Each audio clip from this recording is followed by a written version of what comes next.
C Joseph Vijay என்னும் நான், இந்த 3 வார்த்தையை அவர் ரொம்ப ஈஸியா இன்னைக்கு சொல்லிட்டாரு நம்ம நினைப்போம். பட் அதுக்கு பின்னாடி அவரோட 34 வருஷம் உழைப்பு இருக்கு. 1992 நாளை தீர்ப்புன்ற படம் மூலமா தமிழ் சினிமாக்குள்ள வந்த ஒரு மனுஷனை இன்னைக்கு தமிழ்நாடே முதலமைச்சர் சீட்ல உட்கார வச்சு அழகு பார்த்திருக்கு. சொல்ல போனா ஒரு ஆக்டரை ரசிச்ச மக்கள் இன்னைக்கு அவரை நம்பி தமிழ்நாட்டையே ஒப்படைச்சிருக்காங்க. History repeats. ஒரு ஃபேமஸான சேயிங் ஒன்று இருக்கு, great power comes with great responsibility. இதுக்கப்புறம் தான் விஜயனோட ரெஸ்பான்சிபிலிட்டி இன்னும் அதிகமாக போகுது. ஏன்னா சினிமால ஹீரோ எல்லா பிரச்சனைகளையும் 3 மணி நேரத்துல சரி பண்ணிடுவாரு. ஆனா ரியல் லைஃப்ல மக்களோட ப்ராப்ளம் சால்வ் பண்றது அவ்வளவு ஈஸி இல்ல. ஏன்னா லட்சக்கணக்கான ஸ்டூடெண்ட்ஸ், வேலை தேடுறவங்க, விவசாயி, வியாபாரி, தொழிலாளின்னு இப்படி பல பேரை சாட்டிஸ்ஃபை பண்ணணும். And that's the biggest pressure behind every powerful sir. அதான் இன்னைக்கு பேசும்போது கொஞ்சம் டைம் கேட்டிருப்பாரு. ஆல்சோ அவருடைய எம்எல்ஏஸை பார்த்து பவர் வந்துருச்சுன்னு ஒரு ஆட்டம் ஆடி பார்த்துலாம் யாராவது யோசிச்சுட்டு இருந்தீங்கன்னா இப்பவே அதை ஓரம் கட்டிடுங்கன்னு ஓப்பனா சொல்லியிருப்பாரு.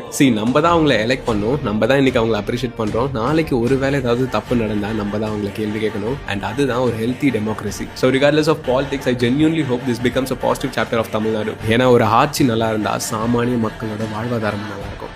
பார்க்கலாம்.